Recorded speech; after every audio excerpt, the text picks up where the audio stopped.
विवेक और पुष्पा की नई नई शादी हुई थी। दोनों हनीमून पर शहर आए थे। वह एक जाने माने होटल में ठहरे थे। अब तो तुम खुश हो न पुष्पा? जैसा कि मैंने तुमसे वादा किया था कि तुम जहाँ चाहोगी वहीं मैं तुम्हें घुमाने ले चलूंगा। तुमने कहा 5 स्टार होटल में ठहरेंगे, तो ठीक है, मैं उसमें भी तैयार हो गया। अब तो तुम खुश हो ना? हाँ हाँ विवेक, मैं बहुत खुश हूँ। तुमने मेरे लिए बहुत किया, थैंक यू। उसमें भी मैं इस होटल के सबसे सुंदर कमरे को बुक की हूँ। सबसे सुंदर कमरा, सबसे ऊपर फ्लोर का 300 नंबर कमरा। वह बहुत महंगा भी था, लेकिन मैंने उसे बुक कर दिया। हम लोग उसी में रहेंगे। हाँ हाँ, चलो देखते हैं कैसी है तुम्हारी पसंद। चलो चलो विवेक, अब उधर देखो, लग रहा है कि कोई आ रहा है। बोल दो कि सामान 300 नंबर वाले कमरे में रखवा दे। तभी वहां पर एक बूढ़ा व्यक्ति आता है। वह व्यक्ति बहुत अजीब था, एकदम से गुमसुम सा था। वह कुछ बोल भी नहीं रहा था।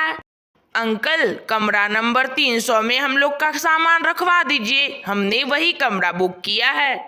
नहीं, मैं दूसरे कमरे में आपका सामान रखवा देता हूँ। वह कमरा नहीं खुल सकता। अरे ये क्या बात हुई भला? हमने तो कमरा नंबर 300 बुक किया है, हमने उसके पूरे पैसे भी पेड किए हैं।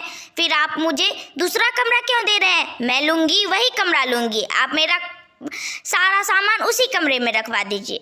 हाँ हाँ अंकल, जब हमने वही कमरा बुक किया है, हमने सारे पैसे भी दिए हैं, तो आप हमें दूसरा कमरा क्यों दे रहे हैं? हम लोग वही कमरे में ठहरेंगे।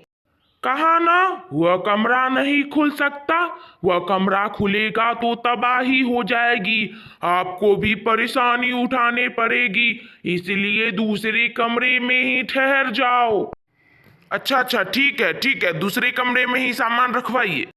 वह बूढ़ा व्यक्ति और उसके साथ विवेक और पुष्पा दोनों कमरे में चले जाते हैं। लेकिन विवेक, कुछ भी कहो, हमारे साथ बहुत बुरा हुआ है। कितने शौक से मैंने सबसे ऊपर फ्लोर का कमरा बुक किया था और हमें दे दिया गया या नीचे वाला कमरा। मुझे नहीं रहना है यहाँ से। मुझे बहुत गुस्सा आ रहा है, लेकिन मैं पता लगा कर ही रहूँगी कि आखिर उस कमरे में हम लोग को क्यों नहीं रहने दिया। लगता है हम लोग से कोई ज़्यादा ही पैसा दिया होगा, इसलिए उसे वह कमरा दे दिया गया और हम लोग को ये छोटा सा सड़ा हुआ कमरा दे दिया। ठीक है पुष्पा, कोई भी तो कमरा ही है, तुम इतना गुस्सा क्यों कर रही हो? चिल रहो। अरे ऐसे कैसे चल रहे हो? मैंने भी पैसे दिए थे, मैं पता लगा कर ही रहूंगी। थोड़ा और रात होने दो, तब हम लोग चलेंगे उस कमरे में और नॉक करके देखेंगे। अगर वह खुल गया, अगर कोई व्यक्ति उससे निकला, तो मैं जरूर जाके कंप्लेन करूंगी कि मुझे वह कमरा क्यों नहीं दिया गया और उसे क्यों दे दिया गया। देख लेना तुम विवेक, तुम भी मेरे साथ चल रहे हो या नहीं? हाँ बाबा, चलूंगा। आपके सामने मैं कुछ बोल सकता हूँ क्या? तब तक कुछ खाना तो खा ले, पेट में चूहे दौड़ रहे हैं।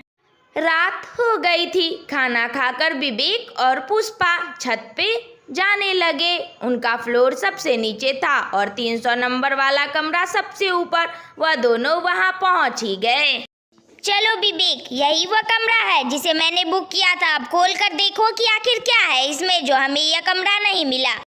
हाँ, देखता हूँ बाबा, देखता हूँ। विवेक और पुष्पा दोनों 300 नंबर वाले होटल के कमरे के अंदर जाते हैं, लेकिन वहां जाकर तो उन्हें कुछ अजीब ही लगता है। अरे बाप रे, ये कैसा कमरा है? कितना भयानक और भूतिया लग रहा है। हाँ विवेक, मुझे भी तो यह होटल से ज्यादा कोई भयानक जगह लग रही है। चलो वापस चलते हैं, यहाँ कुछ ठीक नहीं लग रहा। तभी उनके सामने एक भयंकर चुड़ैल प्रकट हो जाती है, बहुत डरावनी सी। तब तक होटल वाले वो अंकल भी उस कमरे में पहुंच जाते हैं। उन्हें पता चल गया था कि पुष्पा और विवेक छत पर वाले उसी कमरे में गए हैं। हा, बुड्ढे, देखा, तुझे तेरी मौत की चिल्लाई। अब मैं तुझे भी मार डालूंगी, जैसे तुझने मुझे जलाकर मार डाला था। मैं तड़पती रही, पर तूने मुझे पैसों के खातिर मार डाला। अब तू भी मरेगा बुड्ढे। अरे नहीं, मुझे मत मारो। वो तो तुम्हारे पति ने मुझे 10 लाख रुपए दिए थे तुम्हें मारने के लिए। मुझे मत मारो, मेरी कोई गलती नहीं है। चुड़ैल ने उस अंकल को बोलने का मौका भी नहीं दिया और उसे वहीं पर मार डाली। अब मेरा एकमात्र और शिकार बाकी है, तब मुझे मुक्ति मिलेगी। एक और मौत लिखी है मेरे यहाँ तो। हा हा हा हा। बताओ क्या हुआ था तुम्हारे साथ, तुम मुझे बता सकती हो?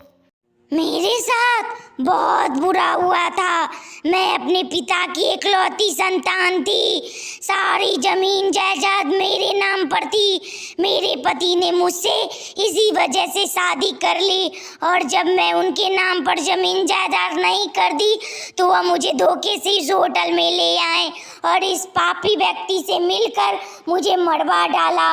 मेरे पूरे शरीर में आग लगवा दी। मैं तड़प तड़प कर मर गई। मैं जब तक उससे बदला नहीं लेती तब तक मुझे मुक्ति नहीं मिलेगी। मैं उसे मार डालूंगी। हा हा हा हा। मेरा नाम विवेक है, मैं सीआईडी की तरफ से आया हूँ। तुम्हारा ये कस्टडी मेरे ही नाम आई थी। मैं अब तुम्हें इंसाफ दिला दूंगा, वह मेरा काम है। तुम्हें इसमें कुछ नहीं करना होगा। मैं तुझे इंसाफ दिलाऊंगा और तेरे पति को कड़ी से कड़ी सजा। तुम दोनों ने यह कमरा खोलकर मुझे मुक्ति दिलाई है और अब उसे सजा दिलवाकर मुझे आजाद ही कर दोगे। मैं आजाद हूँ। हा हा हा। मैं आजाद हूँ। इस तरह से उस चुड़ैलनी को मुक्ति मिल जाती है और विवेक और पुष्पा उसके पति को कड़ी से कड़ी सजा दिलवाते हैं और फिर दोनों खुशी खुशी रहने लगते हैं। तो बच्चों, तुम्हें कैसी लगी यह वीडियो? अगर अच्छी लगी हो तो लाइक करो, शेयर करो, कमेंट करो और हाँ, सब्सक्राइब भी कर लेना। कार्टून वाली दीदी तुम्हें रोज नई नई कहानी सुनाया करेगी। Thank you.